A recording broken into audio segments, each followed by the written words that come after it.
Okay. Now that we're on the other side of Halloween, I'm officially ready to declare it. It's the holiday season.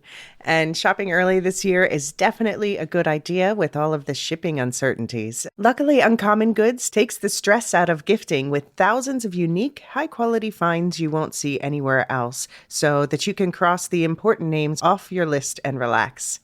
You might have heard me say it before, but I've been known to turn to Uncommon Goods over the years for gifts, especially for my family and close friends, the people I want to treat to something unique, memorable, handmade by creative entrepreneurs, something that will last.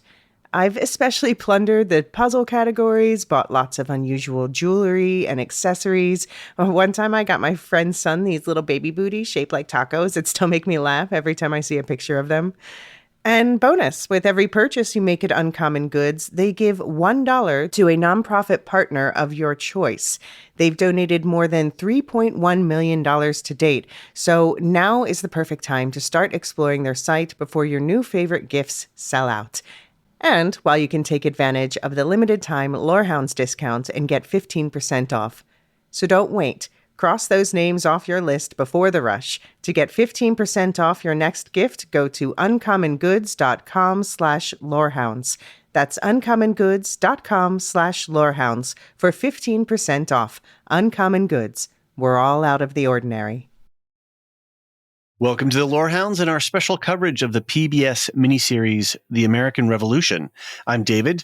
I'm one of the main hosts of the Lorehounds, and with me for this special project coverage is Loremaster Bryan8063, who's actually a bona fide loremaster of American history. Bryan, how you doing? I'm good. How are you? I'm tired. I'm ready for bed. Yeah. But we're going to talk about it here in a little bit. We're going to be covering this latest installment from Ken Burns and Co. And given the release schedule, we kind of came up with a plan that should work pretty well. It's a 6-episode series. Each episode is 2 hours.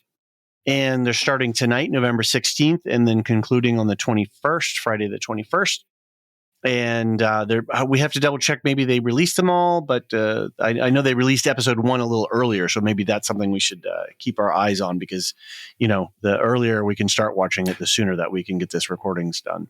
Exactly. So each night our plan is Bryan and I are going to jump right on the microphones, like right after the episode is over, and give our reactions. This is going to be more of a reaction podcast than an analysis podcast. We're not going to take our time and break things down and go detail by detail, but we're just going to kind of go from the gut. And we've got a template that we're going to talk about here in a minute that hopefully will help us. So this is a slight departure from our normal analytic process. I'm also going to be fast editing these, so I'm not going to be going into the depths and adding a lot of flourishes to it. I just want to turn these around really quick. So that means we're also going to suspend a lot of the intro and the outro stuff. We'll just get right into the context. But yeah, we thought it would be kind of fun just to that immediate reaction, like what's going on. And then our plan is that at the end of the series, we are going to get together with Marilyn R. Pukkila, who is not only our favorite Tolkien scholar, but also a bit of a history buff herself. And, she was a professional research librarian in her professional life. So stay tuned for details on when that's going to get scheduled and when we are going to have that episode out. For this week, we're going to do one podcast every night, except for tomorrow night, Monday. Yes. Because I actually have to go to Boston on a day trip and go through some of the territory that this exact episode covered. That's right. But I've got a business meeting there, and then I probably won't get back. I don't know. Maybe I'll be able to watch it on the train back out. Okay. So we'll figure out what we do from there. Maybe we'll compress it, or we'll figure it out. Yeah. So exactly. What else do I have here on the thing? Feedback for this project is going to be our generic email address, lorehounds@thelorehounds.com. Keep an eye on our blog at thelorehounds.com. Bryan is actually our editor-in-chief of our blog. And if you have anything you'd like to say, we do have an open submission policy. And so Bryan will help you facilitate that. But I think, Bryan, you said you've got maybe, you can feel your fingertips itching to maybe crank out a couple of posts. Yeah. I think we'll get the ball started, especially with tonight's huge amount of content. Right. A huge amount. Huge amount. As always, everyone is welcome to join us on our community Discord. We've got a channel set up for the American Revolution in our sort of television thread area. As always, please, if you want to support the podcast and all of the creators that we work with, subscribe and check out all of the affiliate podcasts. There's links for everything in the show notes. There's a link tree. It's got all the stuff.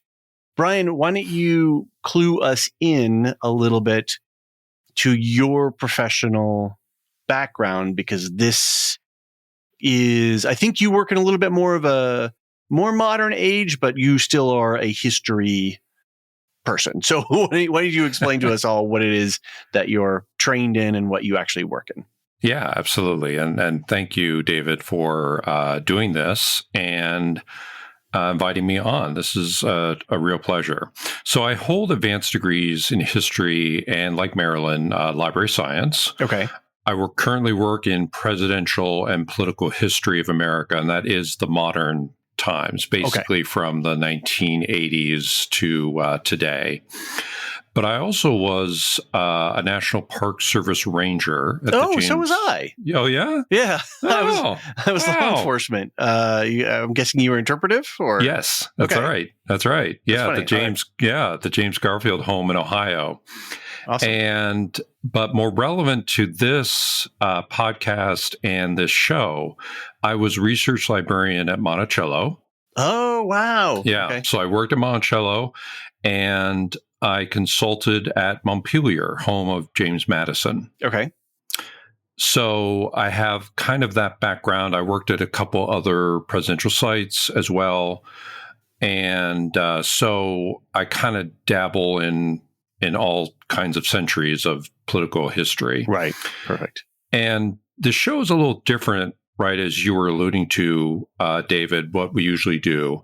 But we wanted to do this not because Burns is iconic, but the show, I think, is going to be a gateway to the 250th anniversary of the American Revolution, which is already happening now in some communities, but also is going to be huge next year. And many community members, some already are like Alicia, who was born here in the States, but living abroad. There's other people who are living abroad, but lived in America or born in America. And of course, the American people in our community, they're going to be exposed to the celebration through maybe shows, movies, local events in their community. And I imagine the July 4th of next year is going to be like off the charts for a lot of people in town. So that's kind of where I'm coming from. Got it. And part of the reason we wanted to talk about the show, because this is not our normal bread and cheese that we cover here, right? Or bowls of cereal that we like to consume, is because a lot of the stories and television shows and movies and things that we cover, it's story, right? It's about story, and it's about the experience. Wait for it. The human heart in conflict with itself. So much conflict. Yes, exactly. And a lot of that, involves history and historicity, right? The practice of telling stories of histories, right? There is just like memory is reconstructive, history is reconstructive. We're always relearning the details and recreating it and reconstructing it in a modern context, in a context of today. Which then leads to mythology. And we are very much about the mythology in the Lorehounds community. That's right. And that's why we thought, oh gosh, we should talk to Marilyn, because this is about myth. Yeah. And I am not a historian. I'm just a guy with a microphone.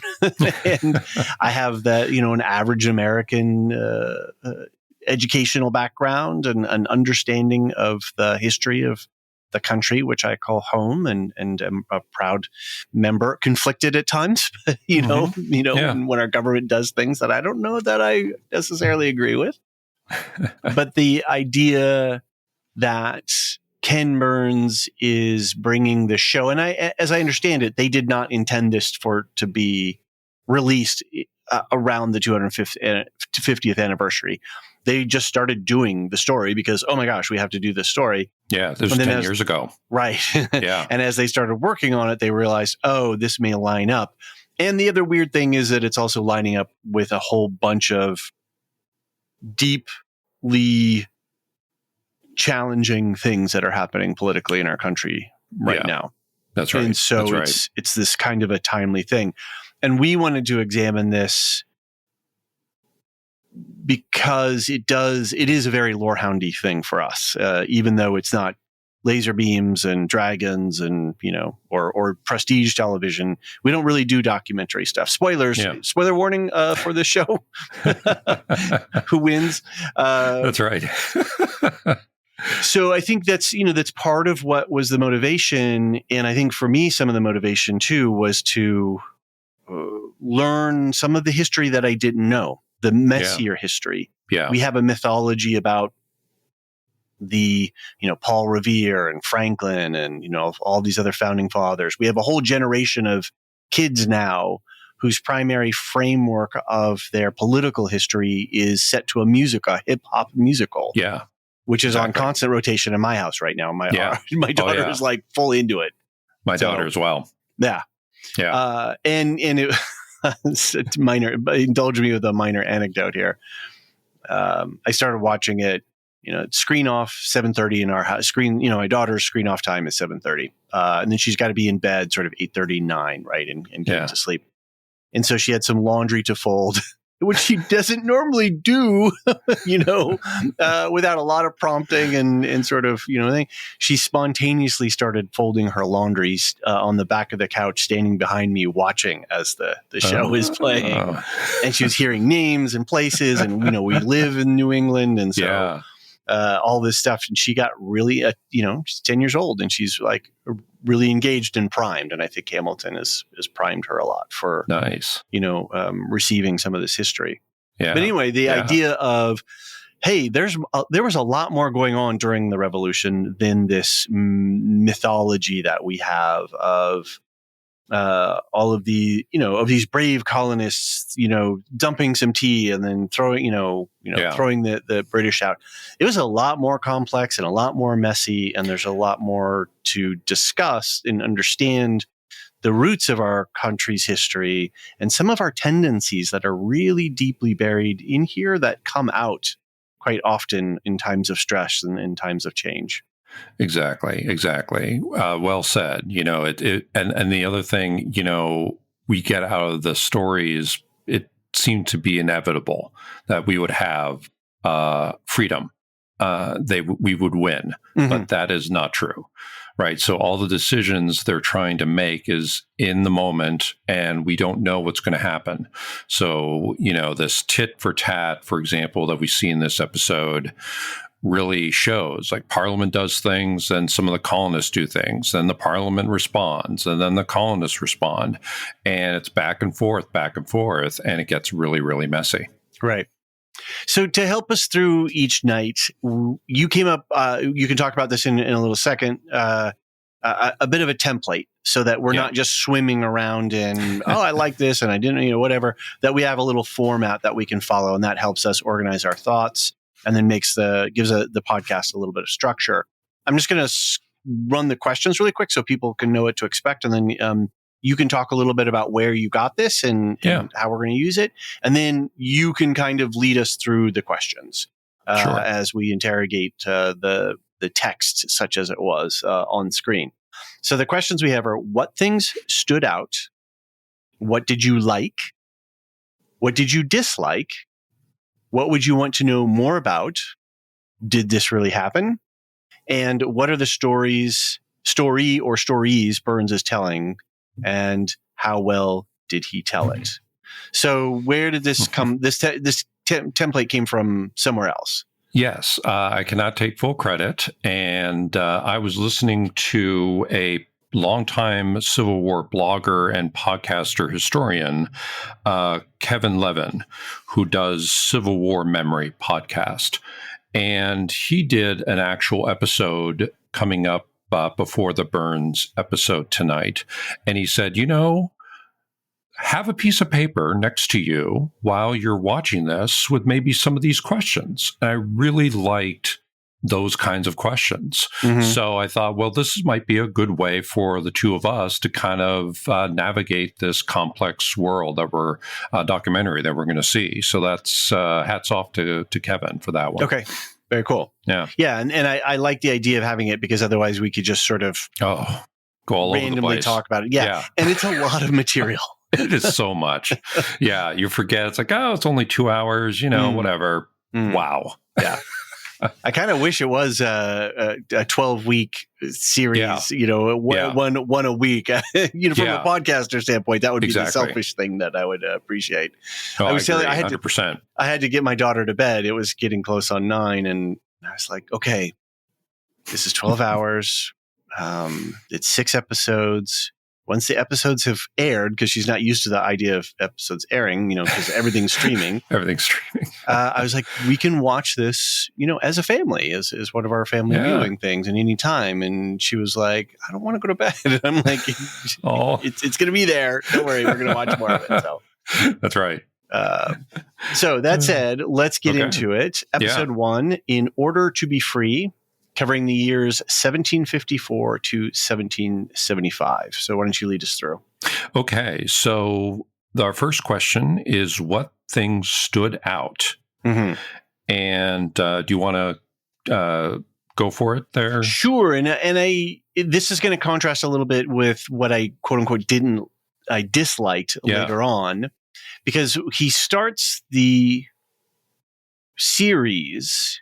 I should say they, because it's not just Ken Burns. There's several other people involved. They start the series out centering it on Native American history and people in place, and so it's like, okay, right, there were people here before all of these Europeans showed up. Great, that's a really important thing to know. And later we get some perspective on the Daughters of Liberty and how women were a very important part of the revolution, and how some of this general strike related type of activity and boycotting would not have happened without women taking center of that. We obviously, chattel slavery is spoken about, and we don't go into detail in slavery, just that it's this very important economic engine for the empire, for the British Empire, and for the colonies, not only the North American colonies, but the Caribbean colonies. And so they lay out those fundamental elements, and we can talk about this a little bit more, but it nods to the fact that it's not just a bunch of modern, North American aristocracy, landed, gentry, wizened men who, they play an important part into a lot of it. I didn't realize the extent of the land speculation that was going on. Yeah, it's huge. And how that was lined the pockets of some of our founding fathers. Not to, we're not here to burn the whatever. We're here to interrogate the history and learn more about it. And I think that's what was the thing that stood out, was that they start to lay out that foundation, that there's more going on here than just this, mytho-history. Exactly. And that's one of the things that I also wrote down that connects right with what you're saying, is that diversity in the 13 colonies. And what I mean by that, right, the diversity that we see, the voices, so the Native Americans, the women, slave owners, also class, the gentry, but also the working people, the tradescraftsmen, they all cover. They are in this big pot of what we call the colonies. And then what's different between the southern colonies versus like New England, right? They don't know each other. Of course, we know that we take for granted travel today, but they didn't travel much to Virginia. Virginia, these colonies were pretty isolated, with the exception of some of the, they mentioned the main ports of Philadelphia, New York City, and what's the third one? It's the I think it's Norfolk. Okay. And then down towards South Carolina. So, there's very few port cities. Mhm. So you're just living in a very isolated world, and you just don't understand each other very well. So you Right. do have that diversity of culture and customs and people. So it's the human condition. Mm-hmm. Cool. Okay, what's next? All right. What did we like? What did we like? I like, actually kind of dovetailing on just what you were saying, is that the scope and scale of the geography, because we're talking all the way from Montreal to the Caribbean. Yeah. And they make a good point early on. They make this point several times. And just like you were saying, what was going on in New England environmentally and what was going on in the South, in the Carolinas and in Spanish Florida, and very different. And as you were saying, there's not a lot of, all the trade is going back to England. Yeah. Or to France or to Spain, and so it's all outbound. It's not intra. There's not a lot of intra trading and engagement. And what's going on in New Hampshire and Maine? What does that have to do with a Virginian? Yeah. Right? Yeah. So there's that. And then there's this diversity of people as well, like you're saying, socioeconomically and religiously, and, Native Americans to all of these Europeans who are coming over. But yet it's still, at some point there's a land rush and people start pouring into the country. But even by those standards, like Massachusetts, to me, when I drive through, I'm right next door to it in Vermont. It's just one giant suburb almost. Yeah. Right? It's so well settled, right? Vermont is this weird little state where there's still, all the land is owned, but they haven't built on it like New Hampshire has, right? So we're still very wooded and rural, even though it was all clear cut at one point. But this area is now heavily stated, and some of our largest and most impacted urban centers are here. You think of Philadelphia, the greater Philadelphia area, New York, obviously Boston. Yeah.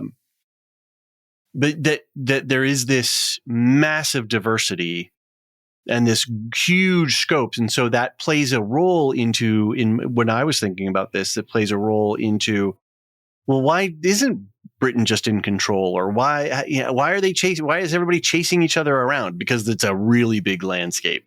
It's a really rugged landscape. And from Montreal to Florida, you have a lot of geographic and environmental diversity. And I thought that they did without going really deep into that, they did a nice job of setting that up as a context for the drama that's about to play out. Yeah, exactly. And I really like how Burns uses maps and animation. Yes. So they can show us what's going on, especially across that 1763 boundary, past the Allegheny Mountains into Ohio and Tennessee. And is that the prohibition that the king exactly. said that, hey, nobody can go. You can't. Right. You can't go settle these lands. Can't go settle there. But there's another map. I don't know if you caught this one, David. It was really quick, but I've seen it before, that the states, there's like a large, map of the colonies, and their boundaries go all the way west, which is true. They I think they took places like in Ohio. It's like, this is going to be our state, and we're going to colonize this. Right. Yeah. So, and I think one of the historians was like, there's the political nature of maps, and what's the word I want to say? They're kind of a wish fulfillment, that this is going to be ours, right? Yes. It is ours, and it will be ours. Exactly. And as you alluded to as well with this geography and this land, some of our biggest founding fathers speculated in the land, including Washington and Jefferson. Jefferson and Washington were surveyors.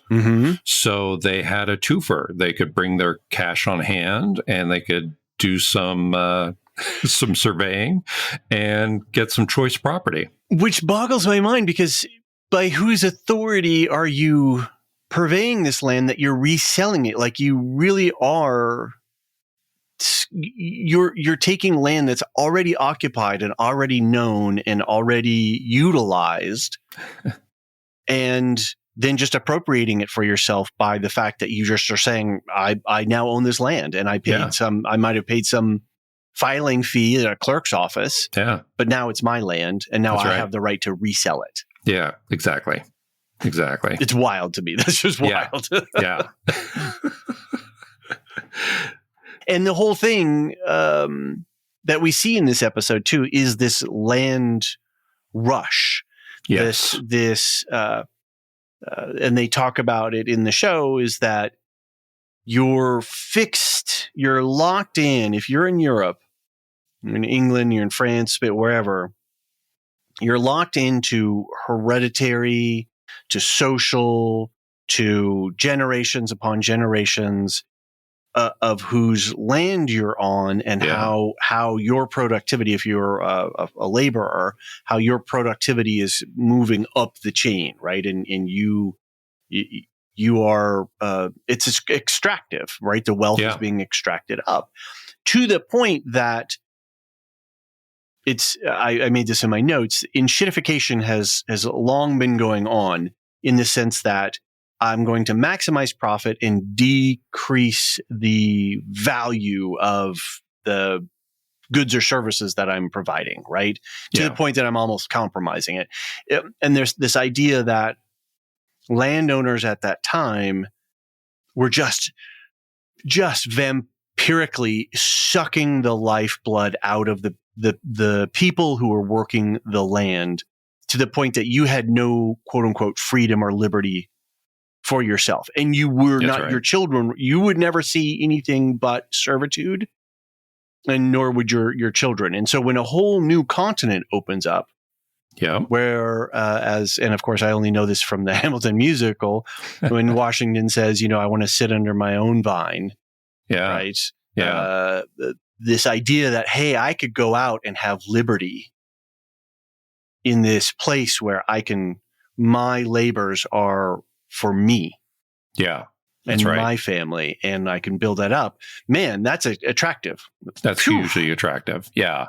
Right. All the Irish, the Scottish, leaving Europe, leaving the Great Britain, and heading to get their own plots of land. And people in New England, their farmland is pretty much tapped out, and they've subdivided it so many times for their family, right? That they're itching to go west too. So you have a real mad rush, and you'd see why the British really had a handful trying to control this situation past the Allegheny Mountains, about all these settlers who started fighting the Native Americans, the Native Americans fighting them. And it was horrible. It was a really tough experience. And that idea that, well, we need to keep you on this side because, well, that's how our gunboat diplomacy is going to work. If we want to be able to control you and put in new taxes and do all this kind of stuff, you need to be under our authority. But if you're on the other side of those mountains, way out there, the further away you get from us, the less control we have. Exactly. Britain had, I think, out in that area west of that line before it became the 1763 line. I think there's like 2 or 3 British officers and agents, and that was it. I mean, it was crazy. Going to add something to my what I liked. I liked the fact that they were clear that these were settled lands, and there were tribes and nations and confederacies of nations. That's right. The Six Nation tribe. I don't have all the names in my head. I apologize. It's late. But all of the different Native American tribes, and some of them who were just sort of individual and isolated, other ones that were big confederations. They actually had mutual trade and mutual defense treaties, and really sophisticated democracies in some regards. That he's now, if we can kind of slide a little bit into the dislike, absolutely. I thought we were going to get more of that, and we didn't. Yes, I know. I was surprised too. especially as you said, right at the beginning, the first quote was a Native American. Right. And it's like, oh, great, this is awesome. And it kind of slipped away. But yeah, because there's a lot, as we know, there was a lot of history leading up to the 1750s, of course, the 7 Years' War, but even, the 1760s and 70s about the story that hasn't been told, I think, as effectively as it could. Right. And you have a note here in your dislike column about timeline being compressed. Yeah. And I think that relates exactly to what we were saying. It's even though it's 6 episodes, were 12 hours, that felt fast. And you lose, there are moments in the leading up to the American Revolution that it does go fast, right? There's like a year or two. And then, the tit for tat that I was telling you about with Parliament and the colonies, but then there's also like 10 years pass or 5 or 8 years pass. And what's going on here? Is it quiet or is it really, or wasn't it quiet? Right. So we still feel compressed, I think, a little fast. Right. Yeah. At the same time, it was soporific. Is that the right word?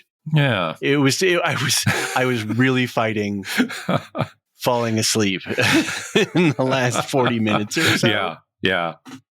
Because it's Ken Burns, and it is a Ken Burns pace, and it has a Ken Burns voice to it, and it has a tone, and even though there are a number of other creative voices on this, it is still a product of, as known as Ken Burns product. Yeah. And one of my dislikes was that pacing and that tone never varied no matter what was going on. And I think as a consumer of a lot of television and some degree movies, I would have enjoyed them picking up the pace a little bit here, picking up the tempo, injecting a little bit of energy into it, and then or slowing it down because we're going to get into some detail or not a lot was happening here. Like the storytelling flow doesn't aid the drama and tension and the buildup of attention and release that's happening in the story of this history. And if they had done that, I think I would have felt a little less sleepy by the end of it. Yeah. And related to that, just thinking about it, a lot of other Ken Burns programs, the talking heads, the historians or the commentators, they tell more stories. Like in the Civil War and baseball that I've seen, they draw them out. They really are great storytellers. And I didn't get that vibe yet from these historians yet. Right. Yeah, they're just kind of straight to camera. Here it is. I'm on 5 seconds, 10 seconds, and then move on to the portraits or the maps. Right. The other thing that I don't know that I liked much was, did we need A-list movie stars for the voiceovers? Yeah. Does Meryl Streep add something? Does Tom Hanks add more to that particular role? Yeah. You could find, I don't think so. I mean, I guess it's part of the Burns brand, right? To have these A-listers. But as we know from consumers of good audiobooks, as Lorehounds folks are, we know great narrators. You could have someone just as powerful. We have a whole industry of amazing voice actors, just actors and actors who do specialize in voice as well. So. Exactly. Yeah. I don't know. Yeah, I agree. It's a little over the top, I think, a little bit. Right. Yeah. Yeah. And my final dislike was the type of media making it hard to capture reality, war, and life. Of course, it's not like Vietnam, right? You didn't have, pictures, you didn't have video or audio, but, the material they used, like Sam Adams. What a great portrait of Sam Adams. But what we know about Sam Adams in reality is the guy, there's a reason probably he's named after a beer, is because he was a failed brewmaster. He drank a lot. So and it turns out he was a master propagandist. Yeah. exactly. According to the show. And I was like, huh, did he get beer washed? Did he get hop washed? Right? Yeah. So the portraits you see are a different, are the artist's view. And also, I'm sure there's probably input from the person who's being painted, right? I want to be, looking good. And we know that this time period, it's smelly, it's loud, there's a lot of disease, there's a lot of drunkenness. It's a brutal time to be alive. It is. It is. And you just don't see that in these kinds of medium that he's using. But interesting. Okay. I got the medium, the type of medium. The portraits. Right. We're not seeing the horses shitting in the streets. Right. So the crushing poverty and a harsh winter and how that would devastate a family and the living conditions. Yeah. We're just seeing these clean portraits and these clean maps. Yeah. And then these beautiful drone shots over, fields, sunlit building tops and things like that. So it's very sanitized, what we're getting. Yeah. Got it. And I knew that they were bringing in reenactors. So that's what I was thinking. It's like, let's see if we can get a little more reality in there. But I guess it's kind of part of the Burns package. Right. Yeah. And they're doing a lot of they filmed a lot of reenactment stuff. Yeah. Right. That's right. Of people. It's a huge thing. I didn't realize it was like that big. Yeah. Lots of locations too. Yeah. Right. Yeah. But I mean, there's a whole thousands. I mean, they're LARPing, right? Yeah. What we would call, right? Exactly. They're all dressing up and as redcoats or as patriots or, and going out with their muskets and there's thousands of them all over the place. So that's right. Okay. Are we any more on dislikes? Should we move on? Okay. What would you want to know more about? Did you have anything for this? I was trying to think about what I wanted to know more. And I think it's just about the early colonies. I really felt like I didn't get enough early colonial thing. And then sort of the second hour of this, I don't want to slide back into dislikes, but it was like a lot of information I kind of already knew. I was like, oh yeah, okay, the Revere thing and this and that. Yeah, Lexington Concord. Yeah. Okay, I kind of got all this, right? And I was, so what I wanted to know more about is the details of the early colonies and what was going on in a lot of the places. But this is the American Revolution television show, so I kind of get that, right? Right. This isn't about the colonies. So. Yeah. And for me, it was a couple things. I was interested in the Native American policy before the war, kind of what you were saying, some of the early colonial life. But the British had a certain policy. They wanted to, I think, they were more friendly, I think, with the Native Americans, and they were there longer than the colonists were. So it'd be interesting to learn more about that. And then I think as the mob violence, that's one of the themes that is coming out of this episode is so much violence and the mobs burning and tar and feather. And it was brutal. I'd like to learn more about that. They talk about how democracy was not the word democracy that we have now is this sort of mytho-heroic democracy. It's right. Democracy for them was terrible because it was matched with demagoguery and you could inflame the passions of the mob and that it wasn't a good thing. And there is a lot of mob violence in our history, all the way up. I'm thinking all the way up, through Tulsa and other things. We haven't had when we had the Brooks Brothers mob, I suppose, in but we haven't had a good deal of mob violence in quite a while. But it is a deep, deep part of our psyche and our history. It is one of those threads that is basically in every decade, probably. Yeah, if you look hard enough. Yeah. Something else I was thinking of too that I'd like to know more about is they allude to it and they talk a little bit about it, but what was going on with the French and what was going on with the Spanish at the same time, because the Spanish were down in Florida and the French were up in Montreal. and those were very important, colonial stakes for them. And there were some wars and tensions, but we missed a lot of that. In this thing, something else too is maybe they could have set up the European history a little bit, sort of like the monarch. We're rewriting the show in the background here. Maybe we should do that, but because what does happen with the American Revolution has a shockwave around the world. So it's a global war. Mm-hmm. So it'd be interesting to kind of, because he kind of glosses over the 7 Years' War. Right. Faster than I thought. And it's like, that's huge for the colonists. Very big thing. And we just kind of moved on quickly. Yeah. Right. Yeah. What else do you got? That's it about the wanting to know more. Okay. Did this really happen?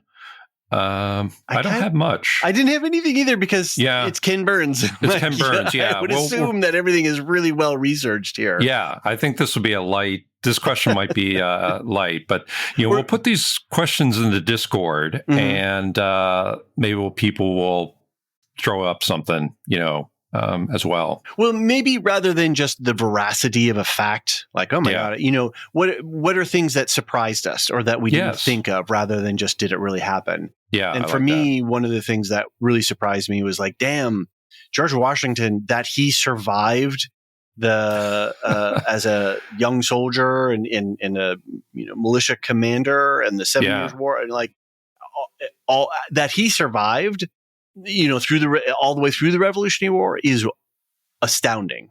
Yes, exactly.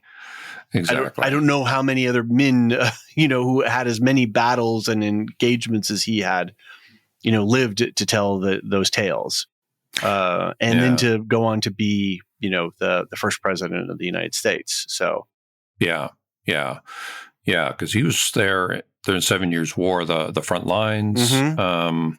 It's not uncommon to get shot or killed. Mm-hmm. A lot of times you're taken as a prisoner of war.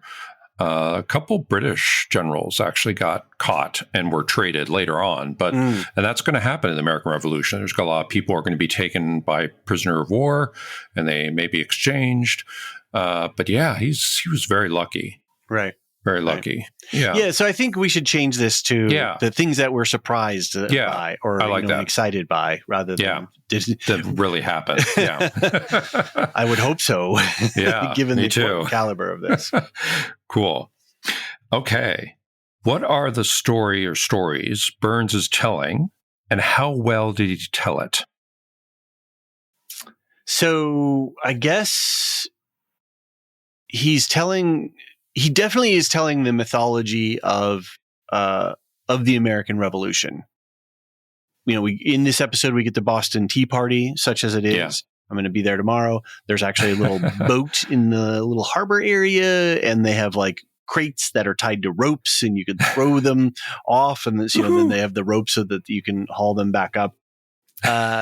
It's very the funny. British love all that. Yeah, when the Disneyfication of national culture, it's really funny. Yeah. So we're getting creation myth stuff here. Yeah, for sure. Yeah. And values, right? He's telling the value of the land. Yeah. Yeah. Exactly. We have, I think, also, I wrote down.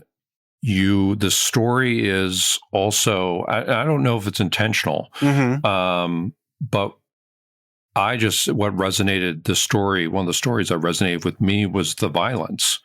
And you have to use violence in a revolution to make it work, right? There's very few non-violent revolutions that are successful, right? If you think about French Revolution, that's going to happen after this one, the Bolshevik Revolution in China, I mean, and even in today, it is,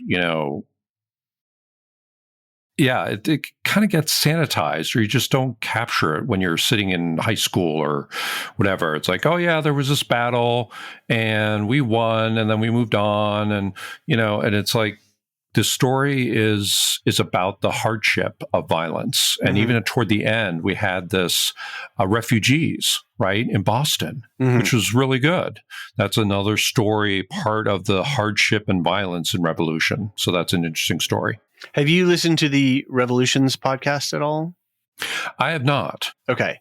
I've dipped into a little bit. I heard about it post Andor coverage or when we were covering the Andor show. Oh, okay. And it's pretty interesting as a podcast. He does these short episodes, but he goes really in depth, and he's got short ones on a lot of them, and he covers a lot of the revolutions. And then he even creates a fake revolution on Mars, on the colony of Mars, to try to illuminate some of the things and patterns that he sort of observed by doing all this revolution analysis. So I'll have to take a look. Yeah. Interesting. Cool. Well, I think if that's it, I think we can get out of here. I think so. I think we covered it. Cool. So Lorehounds at thelorehounds.com. Join us on the Discord. I'm not going to do all of the thank yous that we normally do at the end of a podcast. So to our Discord server boosters, thank you so much. And to our lore masters, especially, thank you. You all know who you are. Even you, Bryan, know who you are. And we couldn't do it without your support. If you want to get in touch with us, again, Lorehounds at thelorehounds.com. Blog posts coming, I'm sure. And Linktree for all of the affiliates and all of that kind of stuff. And we will be back at you on Tuesday. Yeah. And we'll figure out sort of, I don't know how much time I'll have to watch things and whatnot. I'm going to go check actually to see if the episode 2 is already released. Yeah, exactly. If not, I'll kind of fill you in before we get into the 3rd episode. Sounds good. All right, Bryan, thanks for doing this. Thank you.